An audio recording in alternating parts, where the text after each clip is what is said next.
El síndrome de ovario poliquístico es un desorden que en realidad no es privativo del ovario. Es un desorden sistémico que se inicia normalmente desde la vida intrauterina, que tiene influencia genética y que tiene herencia por parte del papá, por parte de la mamá, pero también tiene influencia con nuestro ambiente. Salud, bienestar, alimentación y cuidados. Todo esto lo encontrarás en Vida Sana, el podcast de sumedico.com. Hola, bienvenidos a Vida Sana, un podcast de sumedico.com.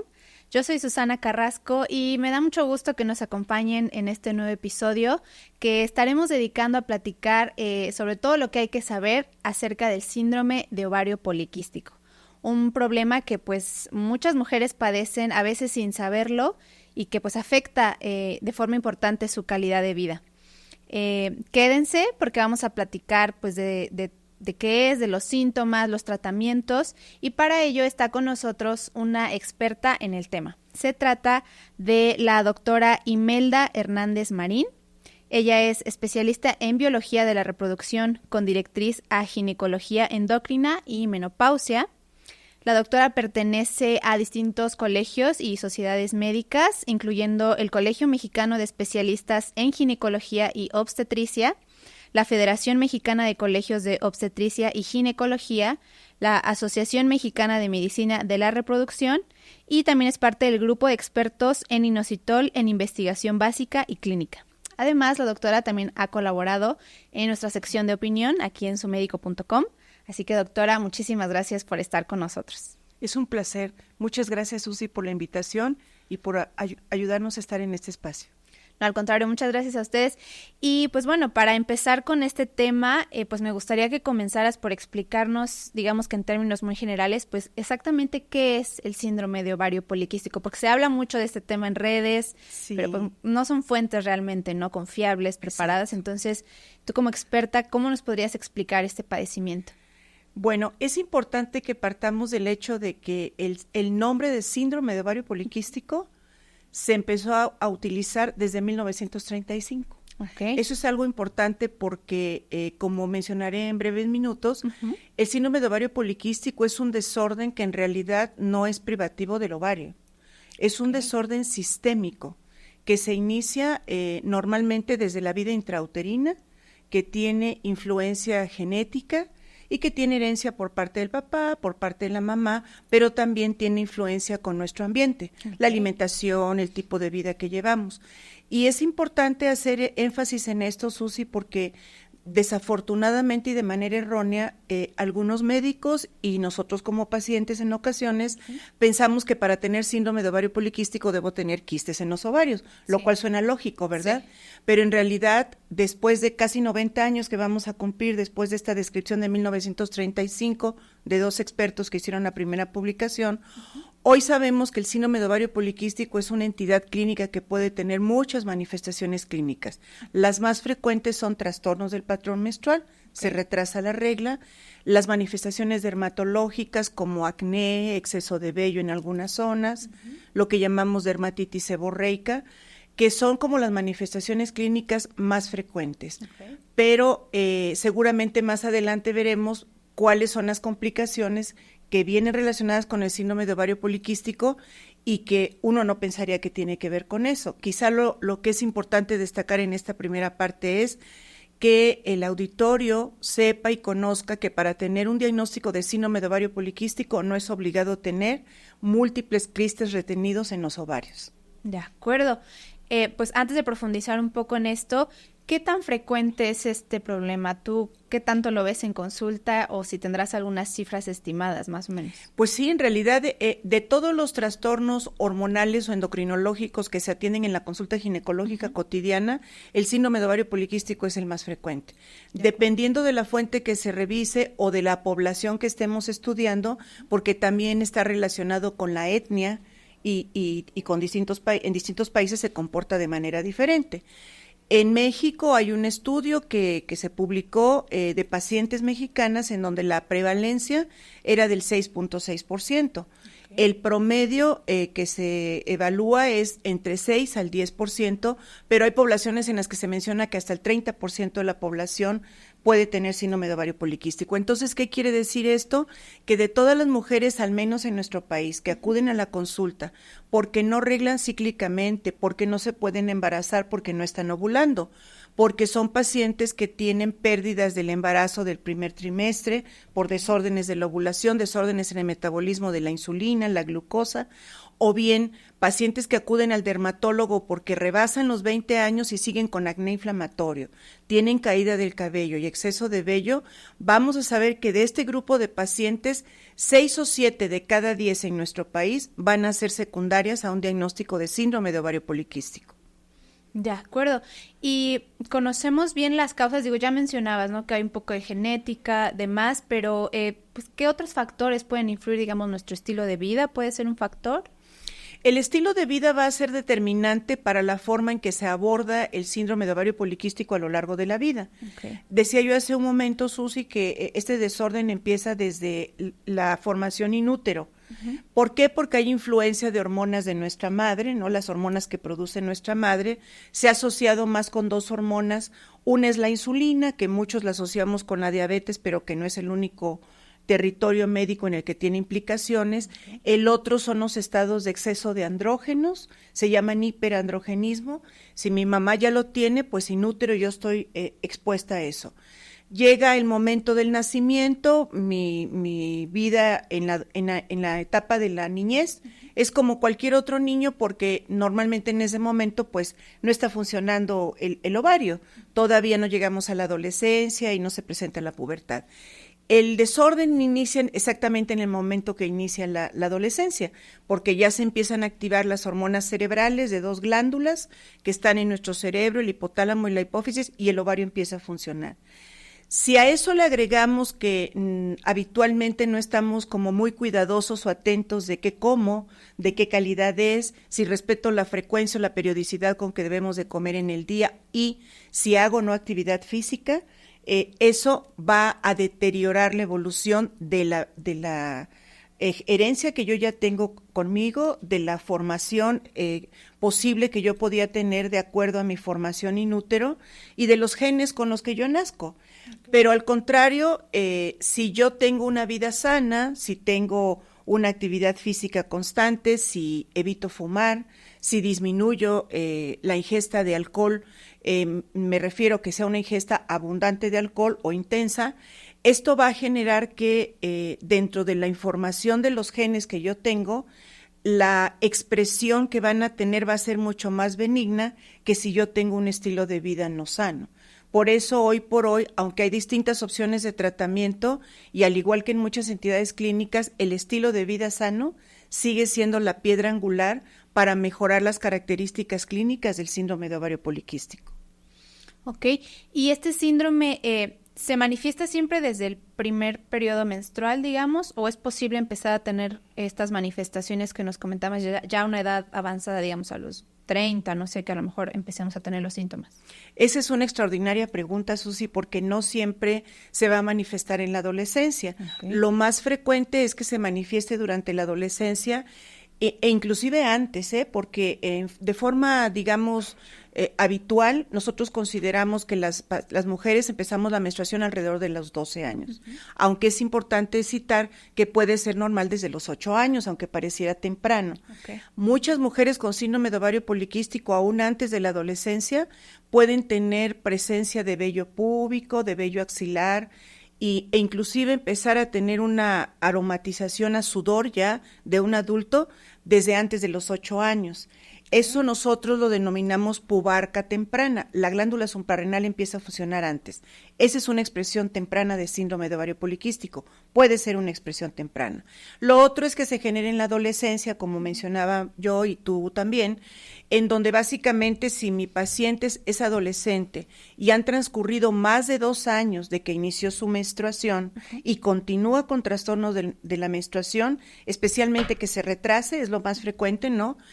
Debemos de sospechar de ello si esto se conjunta con trastornos de la piel como acné severo, lo que llamamos acné inflamatorio, ¿no? Okay. El que te hace como pequeñas ámpulas y te deja cicatrices.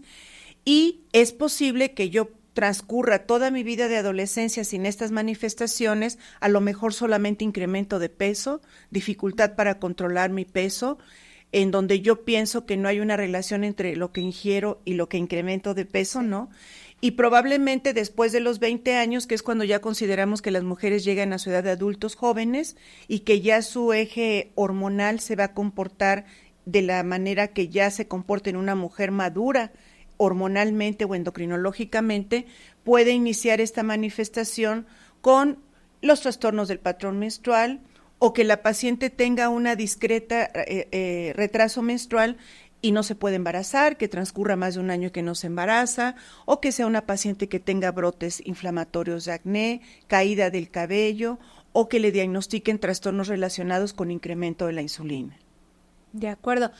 Y para hacer el diagnóstico, digamos, yo sospecho, me identifico con alguno de estos síntomas. ¿Debo tener todos los síntomas para ir con un especialista o simplemente el tener ya como este retraso menstrual ya es suficiente para que me hagan análisis, ¿no? Sí, lo recomendable es que si tomamos en cuenta que de acuerdo a los distintos expertos, solo deben de transcurrir 2 años después de la primera regla para justificar, entre comillas, ese retraso menstrual, pues todas las mujeres que ya rebasan ese periodo idealmente deberían de acudir con su médico para explorar por qué es el retraso. Seguramente no siempre será síndrome de ovario poliquístico, sí, pero es una alerta, ¿no? Una alerta que debo de atender.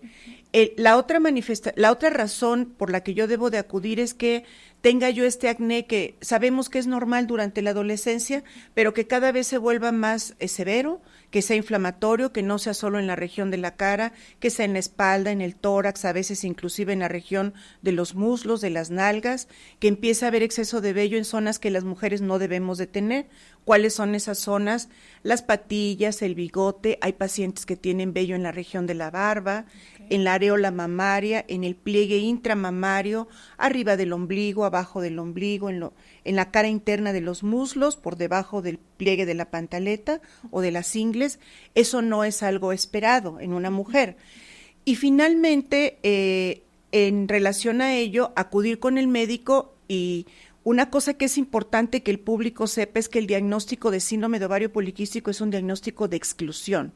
Antes de que yo categóricamente piense o diga a mi paciente que el diagnóstico es síndrome de ovario poliquístico, debo de excluir otras causas de trastornos menstruales y de estas manifestaciones de exceso de andrógenos. Las más frecuentes son problemas de la tiroides, como el hipotiroidismo, aumento de una hormona que se llama prolactina, que habitualmente se aumenta durante el embarazo, y también algunos desórdenes suprarrenales como una entidad denominada hiperplasia de aparición tardía.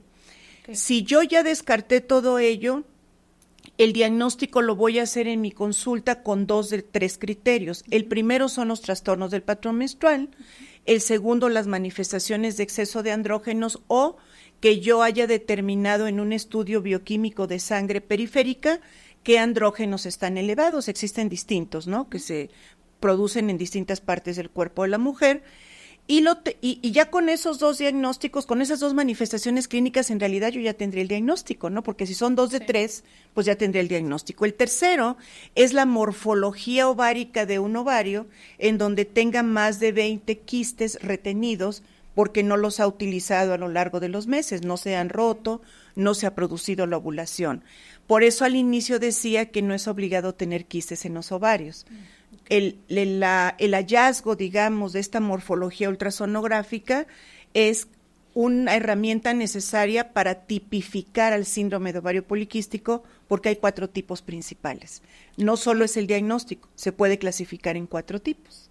¿Nos podrías explicar un poquito de estos 4 Claro, tipos? Por supuesto que sí. La primera recomendación es que siempre cuidemos que el diagnóstico se debe de hacer por un experto en radiología, o un radiólogo certificado o un ginecólogo certificado en ultrasonografía ginecológica. ¿Qué quiere decir? Que mi ginecólogo no solo me hace la exploración en el consultorio y se la guarda, sino que me extiende un documento en el cual me redacta los hallazgos.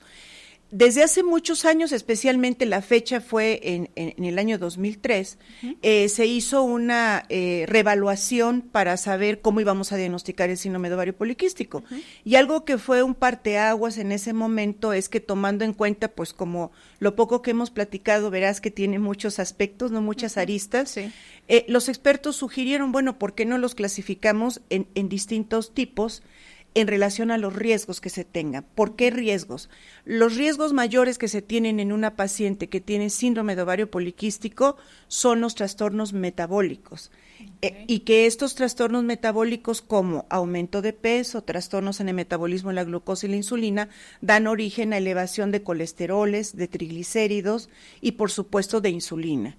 Si esto se continúa, mi paciente tiene riesgo de tener síndrome metabólico, que habrán escuchado algunos de las personas del auditorio, que son una serie de factores que incrementan las enfermedades cardiovasculares, que se suba la presión arterial, que se aumente el tamaño de la cintura en centímetros, que se suba mis triglicéridos, la glucosa, entre otros, ¿no? Y esto condiciona que a largo plazo las mujeres en la menopausia tengan una vida con más complicaciones. De ahí surgieron 4 fenotipos. El fenotipo A es el que tiene las 3 manifestaciones clínicas: trastornos menstruales, hiperandrogenismo y ovarios aumentados de tamaño. Y el fenotipo B es el que va a tener trastornos menstruales e hiperandrogenismo, pero no va a haber un aumento en los volúmenes ováricos. Estos 2 fenotipos, el A y el B, son los que se asocian más a trastornos metabólicos. El que prevalece con mayor presentación en el mundo es el fenotipo A, incluyendo nuestro país. El fenotipo C es en el que la paciente va a tener trastornos del patrón menstrual y puede tener, no tiene trastornos del patrón menstrual, puede tener hiperandrogenismo y aumento de los volúmenes ováricos. Y finalmente el fenotipo D, que es el que algunos expertos en síndrome de ovario poliquístico mencionan que no debería de estar dentro de la clasificación, es el que tiene trastornos del patrón menstrual, tiene ovarios aumentados de tamaño, pero no hay hiperandrogenismo. ¿Por qué algunos autores mencionan esto? Bueno, porque en teoría la piedra angular para el diagnóstico de síndrome de ovario poliquístico debe ser el exceso de andrógenos. Lo cierto es que después de la alta frecuencia que tiene la A, sigue el fenotipo B, después el D y al final el E.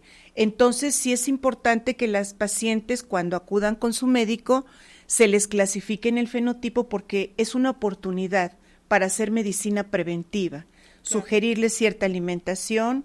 La actividad física es determinante por el efecto metabólico que tiene tanto en la insulina como en los andrógenos, y para ir valorando los factores de riesgo y tratándolos, ¿no? Claro.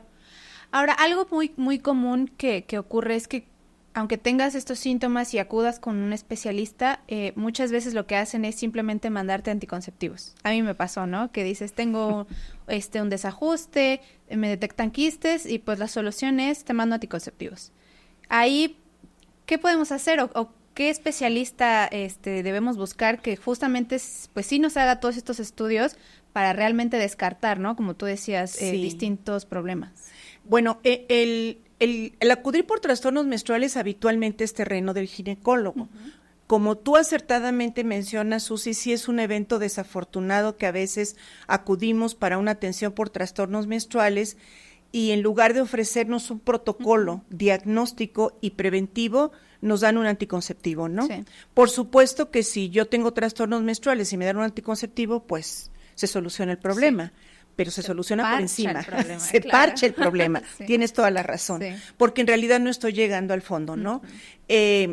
Hay algunos ginecólogos, que cada vez hay más ginecólogos que se interesan en empaparse de todo este conocimiento. Esta área de la medicina que se especializa en estos desórdenes y los ve con profundidad se denomina ginecología endocrina, que es el área de la ginecología especializada en el estudio de los desórdenes hormonales de las mujeres, no solo el ovario poliquístico, sino todo lo que tiene que ver con la disfunción de la glándula tiroides, la obesidad, la insulina, entre otros. ¿Cuál sería la sugerencia para nuestro auditorio de acuerdo a lo que tú comentas, ¿no? Si van con su médico de cabecera, con su médico de confianza y de primera instancia les ofrece un tratamiento con anticonceptivos o anovulatorios, sugerirle, oye, yo escuché, yo estoy enterada, yo me informé y sé que el síndrome de ovario poliquístico puede tener complicaciones con la insulina, con mi colesterol, con mis triglicéridos.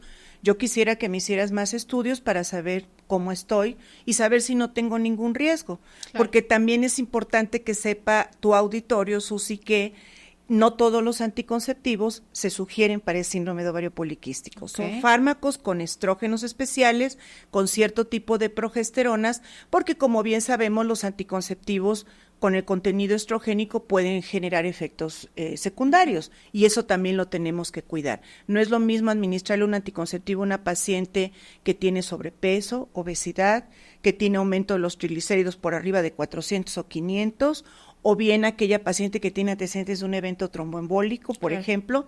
Por eso es que hay que ser más específico al respecto. Pero yo sugeriría eso, que le soliciten a su médico que les ayude a profundizar en el estudio y valorar los factores de riesgo y cómo se pueden resolver, o que busquen a un ginecólogo endocrino. De acuerdo. Ahora, pues, ¿qué tratamientos hay? Ya tenemos el diagnóstico. ¿Esto se cura o solamente se controla? ¿Qué nos puedes decir? El síndrome de ovario poliquístico es una entidad clínica como la mayoría de las que tenemos los seres humanos, que se controla. Okay. No se curan porque esto ya está determinado genéticamente. El desorden principal se encuentra en una glándula en nuestro cerebro que se llama hipotálamo, y de ahí se generan estas alteraciones en otra glándula que es la hipófisis, y finalmente la suprarrenal y el ovario, ¿no? Los tratamientos son dependiendo de la razón por la que acuda la paciente. Okay. Si, por ejemplo, yo tengo una paciente que acude por trastornos del patrón menstrual, una vez he hecho todo el protocolo que comentamos, la evalúo metabólicamente, el ultrasonido además nos da la información de saber si esta paciente tiene ovarios muy aumentados de tamaño, porque el otro criterio diagnóstico es en un ultrasonido, que no importa por qué vía sea, si sea endovaginal o por encima del abdomen, encuentres un ovario o ambos que midan más de 10 centímetros cúbicos, perdón. Okay. Mientras que el otro criterio que te decía hace un momento, de más de 20 folículos, de 2 a 9 milímetros, es solo si es un ultrasonido endovaginal. Okay. Si esta paciente tiene volúmenes ováricos de más de 10 centímetros cúbicos, van a continuar creciendo. Y a mi paciente, que además puede tener trastornos menstruales, le puedo ofrecer 2 tipos de tratamiento. Uno, solamente progesterona, que es la hormona que no estamos produciendo, porque son ciclos sin ovulación. La progesterona se produce en la ovulación o por la ovulación. Se les da progesterona 14 días de su ciclo.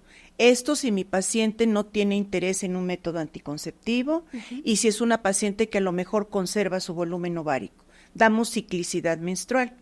Si la paciente tiene volúmenes muy aumentados de tamaño y tiene vida sexual activa y en este momento no es su deseo embarazarse, podemos ofrecer los anticonceptivos que son idóneos para ella, ¿no? Okay. La segunda opción de tratamiento es, si es una paciente que tiene muchas manifestaciones clínicas de hiperandrogenismo, que ya fue con el dermatólogo y no mejora la caída del cabello, el acné no se elimina, a lo mejor ya le dieron algunos fármacos que eliminan el sebo y aún así no tiene resultados, agregamos a ello un antiandrógeno. Hay medicamentos en el mercado que inhiben la formación de andrógenos y automáticamente disminuye el acné, la caída del cabello. Okay. Si a mi paciente le encuentro un acompañamiento con trastornos del peso, sobrepeso, obesidad, o bien tiene aumento de la insulina o un deterioro ya como la prediabetes o inclusive la diabetes, aquí sí, esta es la parte más importante del síndrome de ovario poliquístico, ¿no? Nosotros tenemos que ser muy enfáticos en sugerirle que acuda con un nutriólogo, que el nutriólogo sea experto en desórdenes metabólicos, porque no todo en nutrición es bajar de peso, claro, ¿verdad? Sino estar sano metabólicamente, disminuir los triglicéridos, la insulina y los factores de riesgo inflamatorios. Le sugerimos actividad física que de preferencia sea, si es posible, con un entrenador, porque la actividad física que se sugiere es cardiometabólica y de resistencia. Okay. ¿Por qué de resistencia? Porque sabemos que la glucosa se utiliza por el músculo, por nuestro tejido graso, que son los adipocitos, y por el hígado. Entonces, si nosotros hacemos ejercicio, de esta manera estamos consumiendo parte de la glucosa que adquirimos a través de los alimentos. Y por supuesto, el otro propósito es de determinar en estas pacientes si tienen deficiencia de vitamina D, que es algo frecuente, suplementarles con vitamina D, porque la vitamina D también es una hormona que participa en el metabolismo de la glucosa y la insulina. Hay algo que es muy importante y que no he citado, Susi, si me permites. El síndrome de ovario poliquístico se acompaña por desórdenes psicoemocionales. Es más frecuente que las pacientes tengan trastornos alimenticios como atracones, que tengan ansiedad, y si las pacientes tienen ansiedad, después de los atracones pueden tener bulimia. El síndrome de ovario poliquístico se acompaña con más frecuencia del trastorno de déficit de atención hiperactivo. Entonces, nuestra paciente en realidad tiene manifestaciones sistémicas que inclusive pueden disminuir su calidad de vida. Por eso la otra parte del acompañamiento es la psicoterapia. A nosotros como médicos hay mucha evidencia sobre la interacción que hay entre andrógenos, insulina y estos desórdenes psicoemocionales y cognitivos, y la sugerencia es que la paciente tenga sus diagnósticos para que entienda por qué es esa su disminución en la capacidad de, no sé, de concentración, ¿no? De prestar atención, porque a veces no sabemos de dónde viene eso y nos preocupa o nos enoja. ¿Por qué soy así? Pero en realidad lo podemos corregir cuando la paciente atiende a un especialista en psicoterapia, a un especialista en desórdenes cognitivos, y creo que lo más importante es la empatía de nosotros como médicos para hacerles saber que este síndrome, el ovario, es únicamente uno de los órganos que se impacta por los desórdenes sistémicos, pero no todo está en el ovario. La mayoría de los desórdenes son metabólicos, incrementan riesgos cardiovasculares, y cuando se da una atención de múltiples especialistas, las pacientes pueden tener una vida plena y podemos disminuir los factores de riesgo para que tengan una mejor calidad de vida. De acuerdo. Pues doctora, sin duda ha sido muy interesante pues saber todo esto y pues entender que justo no es algo multisistémico y que pues va más allá de simplemente tomar unas pastillas anticonceptivas, ¿no? Así es, mucho más allá. Entonces, pues me gustaría que nos dieras un mensaje final, pues justo para todas las mujeres que a lo mejor pues están enfrentando estos problemas y no saben por qué, o ya tienen un diagnóstico pero no tienen como mucha claridad. ¿Cuál sería tu mensaje? Bueno, mi mensaje, Susi, sería que recuerden o tengan en su mente que el síndrome de ovario poliquístico es algo más que un trastorno menstrual. Sí. Que si yo tengo un diagnóstico de síndrome de ovario poliquístico, debo de cuidar todas estas esferas que brevemente hemos revisado en estos minutos. Y segundo, si sospecho que tengo un diagnóstico de síndrome de ovario poliquístico por estas manifestaciones, ir con mi médico de confianza, con mi médico de cabecera, y pedirle que me estudie con profundidad, porque no es el final de la vida. Hay tratamientos médicos, no médicos, y podemos vivir plenamente como siempre hemos deseado. Perfecto. Doctora, si tenemos alguna duda, alguien quisiera ir a una consulta con usted o enviarle una pregunta, ¿dónde podemos encontrarla? Con mucho gusto les comparto mis redes sociales, Susi. Son DRA Imelda Hernández Marín, mi Facebook, y en Instagram DRA.Imelda Hernández, y si quieren hacer alguna consulta, estamos a sus órdenes en el WhatsApp 55 48 79 3731. El síndrome de ovario poliquístico es una entidad clínica muy frecuente y debemos de unirnos para hacerle frente todos.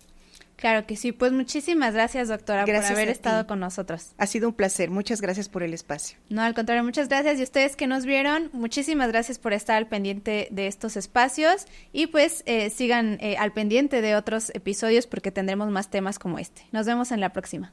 Bye.